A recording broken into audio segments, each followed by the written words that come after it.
I went to my first author event. It was fantastic. It was lovely. I went to the author event here in Austin for The Secret World of Briar Rose by Pham, friend of the channel. No, I'm just kidding. I'm just kidding. Book reviewer extraordinaire. So actually BookPeople is on kind of a tear right now with all the authors that they have coming to their store to do an event. They had also that Brooke Averick. She was also there to promote her book. They had Catherine Auden. They had a couple of big names as well. And so I just thought that this would be more up my alley. I did see the cover is gorgeous. I've seen Cindy Pham's reviews. I haven't watched her videos in a long time. It was a couple of years ago that I watched her videos, but whatever. I just thought it would be fun to visit. And you know, I had a great time, and I read that it was about depression and stuff, and I'm like, sure. And a Sleeping Beauty retelling, and I was like, why not? Let's go. Let's try it out. I actually didn't know that you could go to the event without buying the book. Whoops.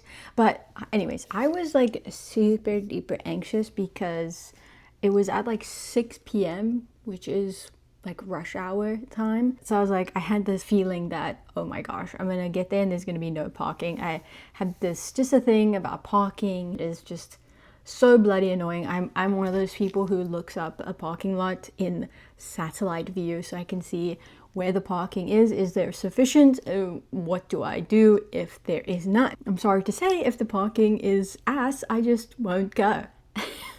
But I knew that BookPeople does have a decent parking lot, but at the same time, it was an event for a YouTube person. So I was like, I had this sudden thought that it's gonna be insanely busy, which it wasn't when I arrived. But what it was hot. It was hot. Also, let me address the shirt that I'm wearing because the World Cup is happening. The Soccer World Cup, that is. This is a rugby shirt, but South Africa is playing in the World Cup, in the Football World Cup. As a South African, we are not new to the disappointments of Bafana Bafana. So in the opening match, they did what I was hoping they didn't, but alas, I expected it. So that's why I'm wearing this. I'm still repping South Africa until they're out, which they're not yet. Anywho, so I did arrive early to BookPeople because I was like, you know, I can just walk around the store. The event is at the store. They have that second floor where the kids section and like non-fiction and stuff is. So I was like, oh, I can look around early. Then they put an announcement out. If you're here for the event, go line up outside. And I was like, in Austin, I don't want to line up outside, dude. I don't want. It was so hot. Even at 5 p.m. it was still sweaty as all hell, which was embarrassing for what was to come. So I did buy a little pastry, but I wanted to get a coffee, but again, it was 5 p.m. So I was like, and already anxious, so coffee was probably not the smartest choice, which I didn't get. I did chat with 2 people in line, which was really fun, talking about books. I have not been like a part of like, you know, in person of people talking about books forever, actually. So it was really nice to discuss books that we were enjoying. There was the lady in front of me, she really liked Gideon the Ninth, and she was like, I'm on my second reading because it's my favorite book. And I'm like, well, maybe I need to get off my ass and read Gideon the Ninth, for God's sake. And so we kind of shared and stuff. It was really, really cool to have that interaction. And actually the one girl said she was from New York and was learning to drive. And I was like, learning to drive in Austin must be hell, actually. And then there was someone who came up and said hi. And that was so, it was already sweaty. And like in situations like that, I get red and then get more sweaty. And it was just, oh my God, truly. But anyways, it was nice to meet you. It was nice to meet you. Oh my gosh. Okay.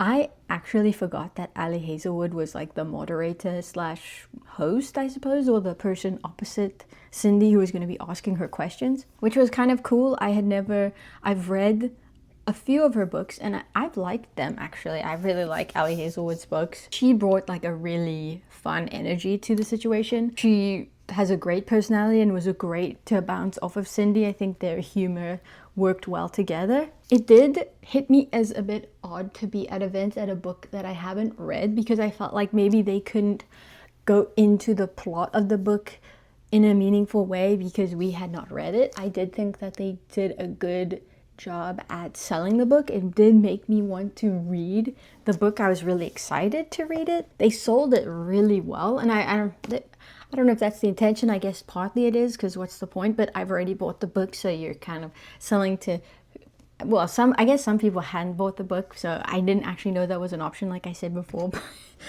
And there was a signing as well. They did do a Q&A. They got to a few questions, which was nice, but it did seem like they were mostly covering the same things that Cindy had already talked about. So I don't know, it just kind of was a bit redundant, but whatever. People got to ask questions, which was pretty cool. When the event was done, so after the hour, the BookPeople people was like, okay, either you can go and buy the book and come back, you can leave, or you stay seated and we'll get the signing thing set up.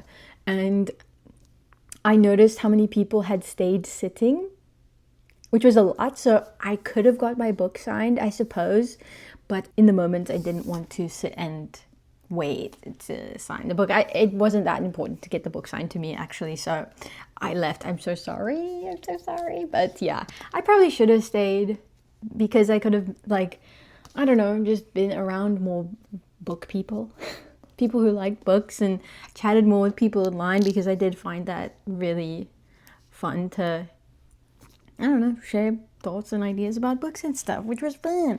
But to the book itself, now, oh, I forgot to mention, it came with this really cute drawing, because it is, the 4 different ones were of like the different worlds, the different lands from the book, because it's, you're kind of going into this dreamland, I suppose, with Sleeping Beauty or Briar Rose or Amelia. So there's 1, 2, 3, 4, and you could pick one, and I mean, it was a split second to pick. This was in the line, so I was like, the little bunnies, okay, let's go. So that is really cute, very beautifully illustrated. And it also came with this cute pin. I don't have anywhere to put pins. I'm not like a pin collector, but I didn't know this came with it too, but it's cute. On to the actual book. I think the book is actually so gorgeous. And, you know, Cindy is a graphic art person in real life. She doesn't just make crazy videos on YouTube, but yeah, so a really nicely made book. The story, the contents of the book, I have tried to read it. I am about almost done with it. It's not clicking with me. Above all, I think it is a book about sisters and a relationship between sisters, and she did mention that a lot in the event itself. And she said something crazy, that her sister in real life, she's apparently a younger sister, and her sister doesn't know that she's written a book, which is crazy. But I can relate. She said people don't even know about her YouTube channel. That's crazy. She called it kind of like a Hannah Montana type situation. But yes, I am not feeling the book really. I like the idea of it, but something is quite just not clicking with me. Something that did take me out was a lot of the times there is the comparison using like. Let me see if I can find it. When describing things, their dark lashes fluttered. She recognized the black slits in their pupils, like a cut that had been reopened.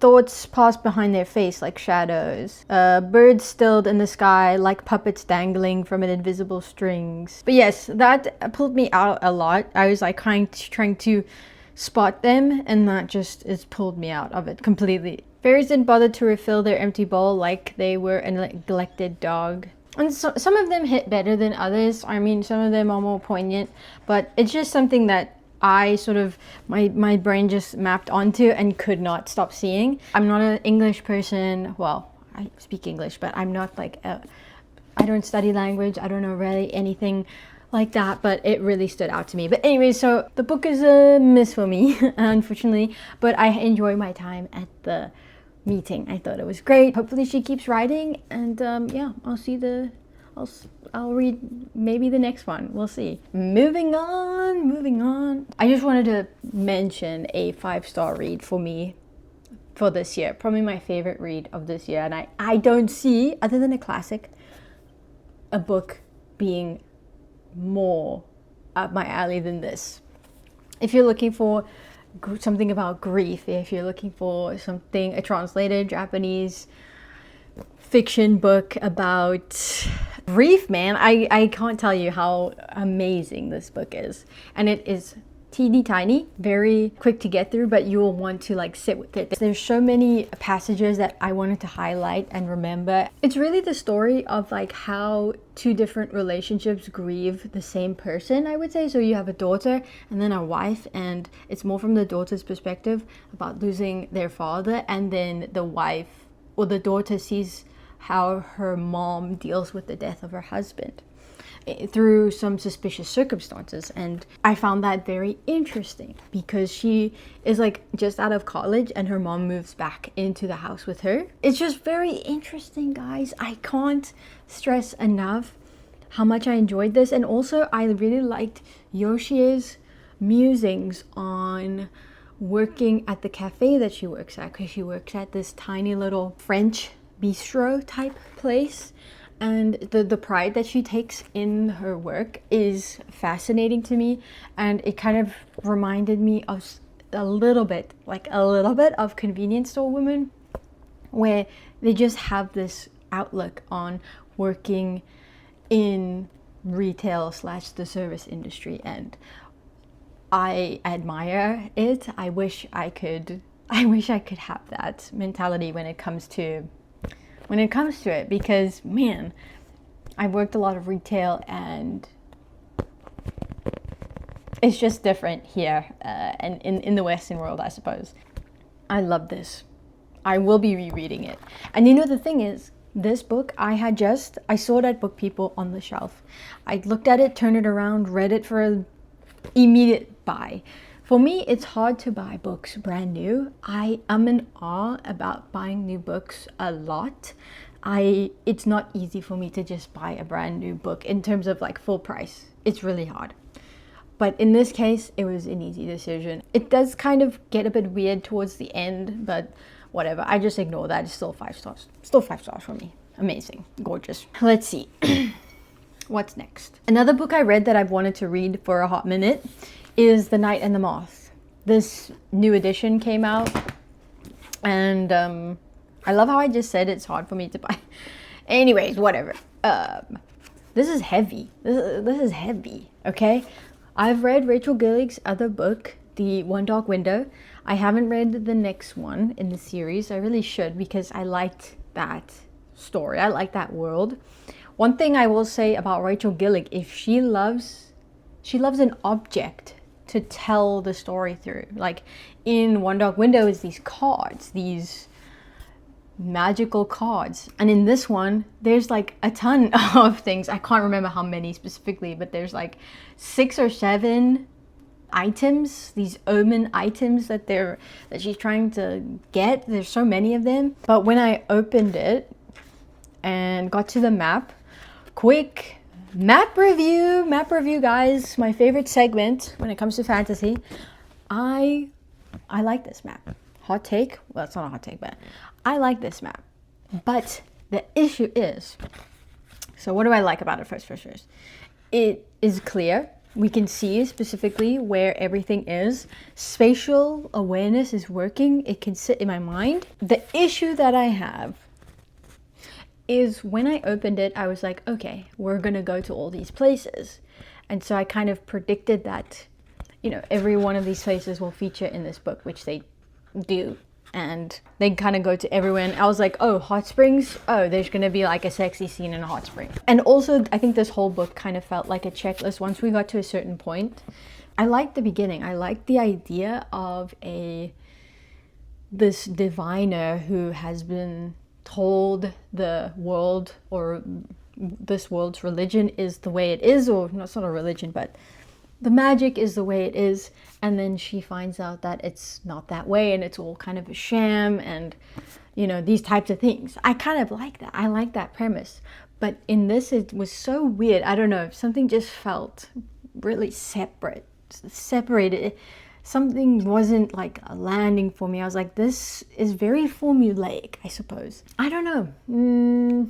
Again, not for me. It's also something that got me with this is like, they're speaking in like sort of old-timey language, and the way she's written this book is sort of in an older English way of speaking, should I say. I liked the way it was written until, like, randomly there would just be like exclamations that felt very modern. There would just be these random spurts of like modern language, which is odd to me. Just was obvious that there was something to do with the gargoyle. I mean, the gargoyle is literally on everything. He's on the side, and he was the most fun part, and I think that was intentional, that it was supposed to be the comic relief. And I thought that the writing for the gargoyle was, or the dialogue for the gargoyle was the best and the most funny, and the part I enjoyed the most from this. Will I want to read the next one? I don't think so at all. I don't know. It's too formulaic for me. I'm like, I don't want to read it. I'm good, actually. So, but I do like her as an author, because she was Rachel Gillig, friend of the channel, because she was in the other video that was talking about the AI chatbot thing that was using her characters. She had made a statement about using like AI chatbots to talk to that are characters from famous books or from any book, and it's just weird. All right, moving on. Something that I'm enjoying and is stunning, and I don't need to actually keep on going on. Well, I don't need to go on about this book because everybody knows, guys, I'm reading Dune because the movie is coming out soon and I want to be prepared. I'm about halfway-ish. This is stunning. I don't think you need to tell me that Dune is a good book, but Dune is a good book. The one scene, I've like dog-eared the page right there, because this is where Paul has his vision, his waking dream about what's to come. It is mesmerizing. Mesmerizing, I tell you. I was at the edge of my seat. There's also a dinner party with Paul and Leto and Jessica, and they're all sitting around there with the planetologist, and they're doing schemes, and there's a conversation happening, but there's a conversation happening underneath, and it's just the way it was told. It was fantastic, beautiful, gorgeous. You're in everyone's heads, but everyone's making it's so good. I have to keep reading. It really just sucks you in. This, wow. Again, no one needs to tell you how good Dune is, okay? It's fantastic, but I'm slowly chugging away at that. And also the Two Towers I'm reading, it continues to be fantastic, stunning, beautiful. My favorite chapter, apart from Gandalf coming back, is when it's Gollum and Sam in the marshes and they're seeing the stuff, and it's like the remnants of the old battlefield. It's just amazing. Okay. Let me gather myself, because we're going to talk about a library haul, because I'm still going to the library. I'm obsessed with the library, and I love just taking random books out that I see and acting as if it's a bookstore, but a bookstore that I can just return books whenever I bloody well want, because that is what it is, okay? And the book I just finished actually is A House at the Bottom of a Lake. I keep on wanting to say The House at the Bottom of the Lake, but it's a lake. This book was short, sweet, and creepy. Yeah, just two teenagers find a house at the bottom of a lake and they explore it.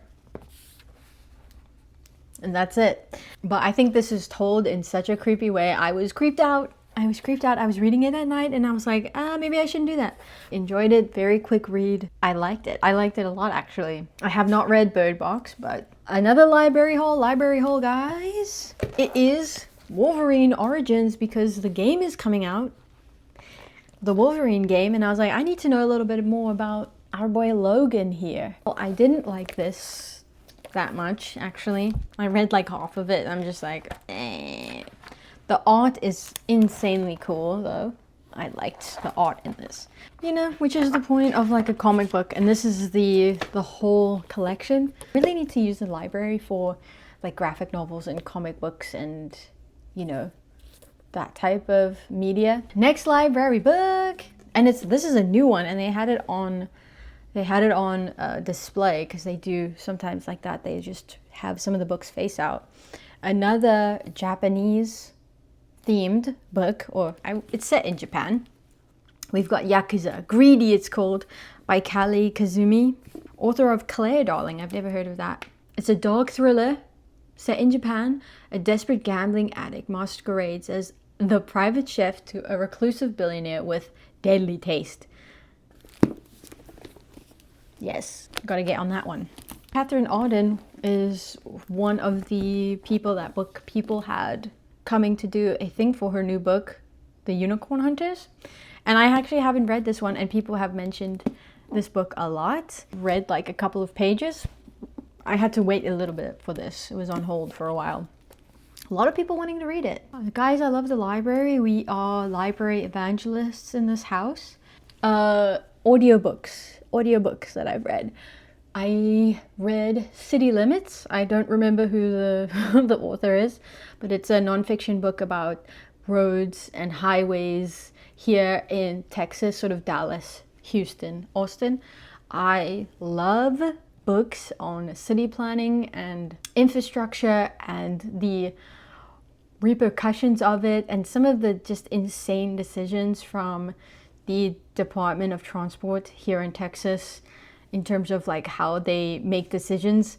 I have come personally to the conclusion that, at least in my near future, as most of us, because this type of stuff takes forever to kind of develop, that Texas is going to be a car-centric state for my lifetime, but it doesn't mean not fighting for more public transport based solutions to the traffic problem. Let me just segue into an article I saw, or something, a post from NPR, guys. This actually enraged me, talking about roads and stuff, and you know, I wanted to bring this up a little bit. I don't know, I wanted it to be maybe a second video or something, but NPR, what are they doing over there, man? They posted a bunch of quotes about work from home and how it's bad for your mental health and how people need to be in the office. This one, people love working from home. This post. And my jaw dropped on the floor, because nothing messes with your mental health more than sitting in traffic for hours and hours and hours and hours and hours a week. And I've said before that I use like podcasts and audiobooks to keep you sane, but at the end of the day, it still grates on you. And then having to it puts you in a bad mood. And so this kind of stuff like this like anti-work from home propaganda just really grinds my gears, pun intended. Reading just about how, and there was actually a story in the book about a woman who lives in, which is insane, she lives in Kyle, which is like a super south of Austin, and she works in like North Austin, and she's driving an hour plus every day back and forth, and I could not even, my commute wasn't that bad, but I just couldn't stand it. So hopefully there's a way, just bringing it back to the City Limits book, hopefully there's a way that we can, in the future, get more public transport set up, that there are other options that take cars off the road. And I could sit here talking about that topic forever, but the fact that they just take land away from people who have just bought houses and they've saved up so much to get a house, and then all of a sudden the freaking TxDOT comes and says, sorry, we're taking your house away. Guys, adding one more lane, I fear, will not solve traffic. But that was it. That's it. I could talk forever about it. Like, I had just talked about parking and how it's annoying, and you have to find a place to put your car if you want to do something just absolutely insane. Yeah. Anyways. Also, has anyone read Zodiac Academy? I'm just putting out the net. I'm putting out the feelers. Has anyone read Zodiac Academy, and what did you think of it? That's it. Okay. Cheers. I hope you have a great week or weekend, and I'll see you next time. Bye.